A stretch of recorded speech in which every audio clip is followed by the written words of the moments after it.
G'day everyone. So this is our level 2 knee exercise video. This one's more focused more on functional movements and weight bearing movements. A lot of these you'll find what we call a closed chain exercise, where your feet's in contact with the ground and you're actually kind of creating active movement that's going to be similar to what we do within the real world. So our first exercise is going to be a squat. Now most people know what a squat is. But there's some very specific things that we want you to make sure that you're doing so that we don't put extra stress on the knee or the lower back or any other part of the body. So the first thing is take a nice comfortable hip width or a little bit wider stance. Sometimes some people who are a little bit tight through the hips and groin and so forth need to take more of a frog leg stance where your feet are pointing out a little bit. If that's the case, that's something that your therapist will go through, and that's a good modification that we can make in your case. So the first things first, making sure when we squat down that our knees don't shear forward in front of our toes, because that puts a lot of stress on around the kneecaps and the knee itself, okay? And again, making sure as well we don't bend the back. So we want to make sure the back's nice and straight, our bum's dropping straight down, and then our knees don't shear forwards. The best way to keep your balance with this is to put your hands out in front. So as we squat down, you'll notice I'm creating like a nice position there, knees nice and wide, keeping the back nice and straight, getting quite deep, really working the glutes, working the quadriceps and all of those functional muscles in the lower limb, alright? So really incorporating everything together, coming up and down nice and easy like so. I like to look at the horizon rather than looking down at the ground, and that way I get that nice positive type of squat where we're really kind of targeting all of those muscles. Now if I turn to face you whilst we're doing that, you can see, of course, of the tightness that I have in my hips, I like to turn the toes out a little bit and take that wider stance, and then as we squat down like so. And that makes sure that my knees are chasing my toes or the midline of my foot, okay? If you're standing like in a nice straight line as if your feet are on train tracks, what we don't want to see is your knees coming inwards, because that obviously puts a lot of stress on the knees themselves. So when we do that, again, making sure that our knees are chasing towards the midline of the foot, alright? Making sure we're sticking the backside out as if you're about to sit down on a chair, but we've got our hands out in front to help us balance. Alright? One of the other variables we can do with this one, because just like anything, there's a number of different ways of doing things. We can do it up against a wall or do a wall slide. So, up against the wall like so. You can use a pillow or a rolled up towel or a small soccer ball, popping that between the knees. Stabilising like so, sort of squeezing and holding on that, okay, and that sort of really targets the inside muscles of the thigh. And then hands out if you want, or you can stabilise like so, sliding down the wall, keeping the weight nice and even through the feet and sort of focusing in on the heels, keeping the back against the wall like so, so we don't come off the wall. And I can really feel that working through my quads there, and then coming back up. Now, again, there's different ways of doing this. Your therapist may get you to do it repetitively, like I'm doing now, or you may want to hold there in a specific position at a specific angle, depending on what sport or what injury that you do have. Alright? So there's a number of different ways of doing that one, so be sure to pay close attention to what your therapist says, and that way we'll be able to make sure that we're targeting the part of the knees that we really want to. Alright? Now the next exercise we call the heel toe, alright? It's a bit of almost country music dancing, so bear with me.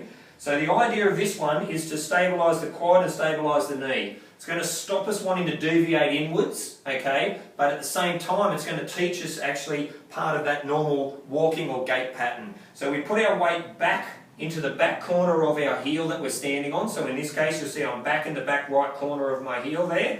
Keeping that weight on, so it's almost like a semi-one-legged squat, really focusing on the glutes, not letting the knee go forwards. And then, in order to add a little bit of functionality and challenge the body, we do the heel toe. So we touch our heel forwards, and then we touch our toe backwards. Keeping that in that right spot, and then working forward and backwards like so. Now as I do this, I can really feel it burning through my quad, but most importantly, I'm getting the glutes involved in stabilising what that knee is doing. So you can see as I do that, to make it harder, I just move that leg further and further, and you'll notice, see my knees not moving?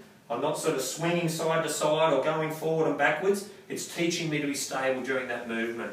If I face towards you and do that, you'll see it again. I'm across and back, okay, back on that right corner of the heel. If I was doing the left side, obviously I'd do the opposite, and then we tap forward and backwards. Notice I move the hands as if I'm in that running motion, so opposite hand forward as the foot comes forward, and then same foot as it goes backwards. So we go forward and backwards like so, just stabilising, keeping that knee nice and still, not having it go in and out, which is actually, you know, quite a challenge when you've got a knee problem.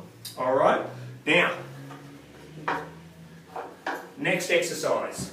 We've got a little step here, okay, so you can do this on a set of stairs at home.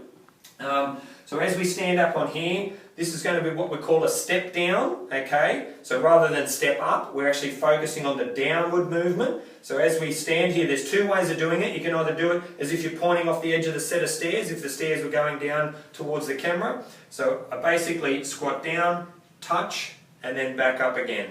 Squat, touch, and back up. So you can see I'm kind of tapping the heel on the end there. And to make it harder, I just go lower, so I tap further and further down. Alright? Again, we can hold there for a specific length of time to actually make things more challenging, or we can just do straight up repetitions, depending on how many reps and sets and so forth that we're going to get you to do.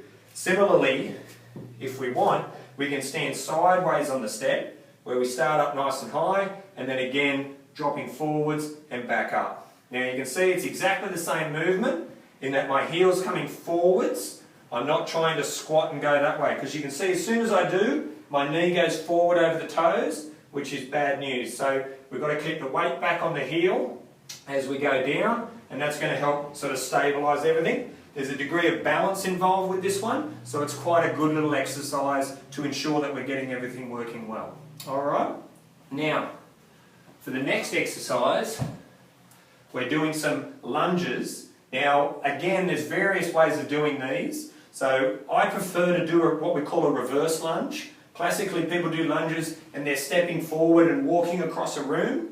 One of the dangers of that is that your foot is unbalanced and then we land, and then we got to get our balance back again before we kind of take off to do the next movement. So I prefer a reverse lunge. That way you'll notice here when I do this, my right foot is actually well planted on the ground. I've already got my balance before I lift that other foot up, and then I move backwards like so. You'll notice there's different ways of targeting different aspects of the thigh and the glutes and so forth. I prefer to keep my weight through the heel, coming down, keeping the weight up like so, and then back up again. Alright? So really sort of working like so. Now you might reverse, as in do the opposite leg, okay, and alternate, or you could just do 10 in a row on one side, 10 in a row on the other side, just depending, again, on what your therapist is wanting to achieve. Similarly, you might put more weight on the back leg to try and get lower and lower, try to get that knee down towards the ground. You'll see my flexibility isn't quite good enough to do that, but like I said, the lower we get, we can work this leg here, controlling through there, controlling through here and down into the leg. Alright? Now, to add challenge to that, we can use some TheraBand. Alright? Now you can make a little loop out of this, which will loop around your knee or through your shin, and then you hook it around a table. Now either yourself or a family member or a friend can hold that for you, and as we do that lunge, be trying to pull your knee inwards so that you're going to fight to keep that nice and square as we lunge down into that position. Alright? So that's another functional way of controlling that movement and really making you work harder in order to keep that knee on that nice straight line through the midline of the foot. Okay? So there's different ways of doing those things, and it just depends on where you're at, so that's what your therapist can go through with you. Alright, now the last exercise we call the pink flamingo. Alright, now we've done a lot of work in this series working on the quads, working on the glutes, working on all those stabiliser mechanisms and all the synergist muscles. What we want to target here is now a bit of the hamstring and get that working with some of the other muscle groups. So, to do that, I'm going to do this with the left side just so that I've got somewhere to swing my leg. So you'll see I've got just a small weight, a 4 kilo weight here. Kettlebell, you can use a dumbbell, you can use anything. So essentially you want something to hang on to, like a table. So you'll see as I go forward here, I've got this table just to balance on. Now the key with it is don't put all your weight on the table. You just want a couple of fingers just to control your balance as we go down. You notice I kick this leg back. It keeps my back nice and straight so that we're not tempted to do this or doing this, okay? So keep the back straight and pivot about the hip. It's a bit like what we call a golfer's lift. How a golfer goes down and picks up the ball out of the hole. This is exactly what we're doing here. Now as we do it, if we keep the weight back on the heel, you'll notice you really use your hamstring to help pivot yourself back up, alright? Now to make this harder, of course, you just pick up a heavier weight, or you can start to add little holds into it, hold there for periods of time, pausing at different points, depending on what we're trying to achieve functionally. So that works quite well. Like I said, you can do it if you don't have a table or something to hang on to. You can do it up against a wall and just slide your hand down the wall as we go. Alright? So that's quite a good little exercise series. All of them very functional, all of them very adaptable to what you need to do depending on your sport or what activities you're doing. Thank you.